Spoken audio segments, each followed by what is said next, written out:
I'm Miss Kimmick, and today I'm going to walk you through how to earn that final point on any DBQ or LEQ rubric, and that's the complexity or the synthesis point. Lots of other teachers often refer to the complexity point as the unicorn point because it's the most difficult point to earn on the essay. Students need to demonstrate a complex understanding using evidence to corroborate, qualify, or modify an argument that addresses the question. There's multiple ways to earn the points, and the 5 ways to earn them are bulleted below. The easiest ways to do it is by explaining similarity and difference, or both continuity and change, or multiple causes, or both cause and effect. The complexity point must be part of the argument. It's not merely a phrase or a reference. It's not something that you do just once in an essay. It really needs to be part of the argument. And for that reason, this point is considered to be the more holistic point available for students. So a couple of key tips on the more holistic point. You really want to think about transitioning and linking your documents together. AP readers, when they're scoring essays, really look for an argument-driven essay, not a document-driven essay. How do you earn the complexity point? Using the complex thesis.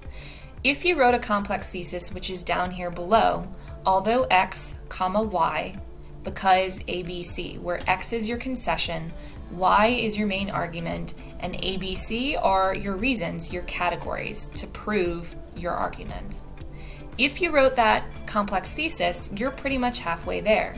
Develop that nuance you identified in X in either a concession paragraph or peppered throughout your essay. Possible examples for this complex thesis way would to talk about continuity with discrimination within the African American community, contradiction in supporting greater political participation in the progressive eras, but also increased government control over Americans, such as the Pure Food and Drug Act or the Meat Inspection Act. Another way to possibly earn it would be to talk about the limitations of the movement in achieving lasting political change. Corruption didn't change, and that big business had lots of influence over elections. So let's look at a real example from a student put out by College Board. And this quote here is taken from a topic about the increasing democracy of voters in the United States. Notice their language first off. However, national change was not always seen. Under the Wilson presidency, he would segregate White House offices and would clearly support racism. That is seen through his publishing and viewing of the KKK film, The Birth of a Nation. They go on to explain Birth of a Nation. In response to these racist policies, interest groups such as the NAACP called out Wilson for his failure to protect the rights of Black people, despite other progressive reforms already occurring. The NAACP was frustrated with America. After all, the 13th, 14th, and 15th Amendments, which aimed at, and they explain what those are, were not protecting people in the shadow of sharecropping, segregation, and Jim Crow laws. As a reader, I can tell that this student really understands the nuance and the complexity within the progressive era. The other way to earn complexity is by doing that third bullet point, which is often called synthesis. That's explaining relevant and insightful connections within and across time periods. And in US history, we really think about making connections across time through a common thread. I often think about synthesis in a rhyme, and that rhyme is similar in kind, different in time. So there's a common theme or thread, and you're looking at two different eras in time. So how do you do that? First, identify the theme or thread. An example could be expanding federal power, reform efforts, or the fight for equality or rights. I have different pictures illustrating the status of women in different time periods. So the first image illustrates the cult of domesticity. Then we have Seneca Falls. Sojourner Truth points out the problem of African American women not receiving rights. Then you have the 1920s movement with the 19th Amendment, and in the 1980s and 1990s, the ERA, the Equal Rights Amendment, that failed. You could easily compare Seneca Falls with the 19th Amendment. You cannot make a synthesis between the Seneca Falls and the cult of domesticity because they're occurring simultaneously. Let's practice with an example. Here I have two images, and that image on the this image here is the Salem witch trials, and this image is a picture of A. Mitchell Palmer, who in the 1920s was responsible for the Palmer raids during the first Red Scare.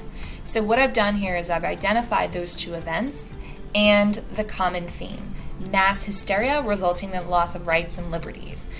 In prosecuting both the Salem witch trials and those arrested under the Palmer raids, there was limited evidence in prosecution as well. So there's the common theme that I would want to explain. Here we have the political cartoon of Teddy Roosevelt being a muckraker with the meat scandal published by exposed by the book by Upton Sinclair, The Jungle. And that is connected to cars. What? How does that work? That would be connected with the National Traffic and Motor Vehicle Safety Act of 1966 during the Great Society periods. Both of those are consumer protections by the federal government. Both were inspired by books. Unsafe at Any Speed was published and written by Ralph Nader.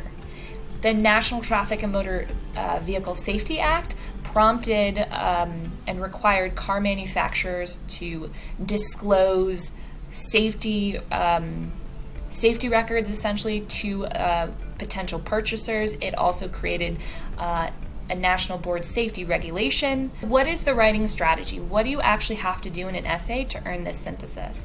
And the way I think about it is C. You want to see the comparison through the time. S. You want to state the other time period.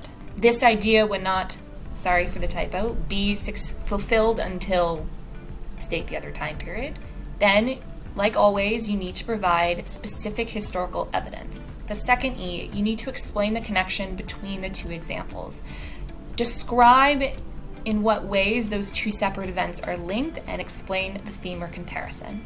So let's look at an example from the progressive movement. Possible synthesis comparisons are to the antebellum reform movement, looking at Seneca Falls, or the temperance movement and comparing that to prohibition.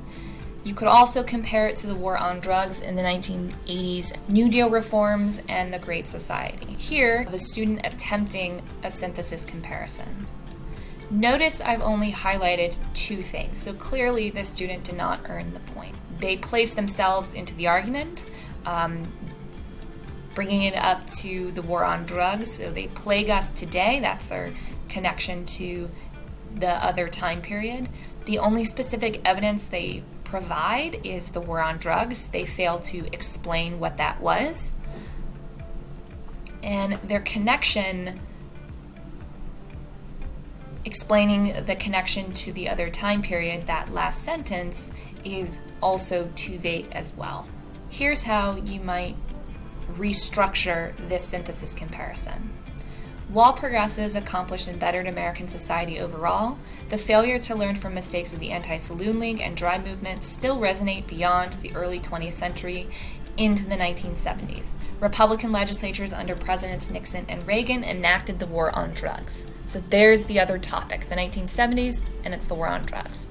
Then in orange, you see evidence to support it. The second E is to explain the connection, to connect those two time periods.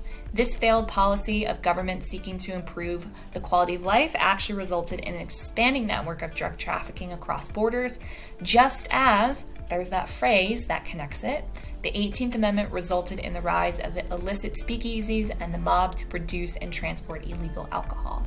That last sentence really connects the two time periods through this theme of the government seeking to improve quality of life, yet it backfired. That's all for me. I hope that this was helpful in seeing how you can achieve the complexity point by either looking at the complex thesis or using synthesis to see the comparison. Good luck on your exam in May.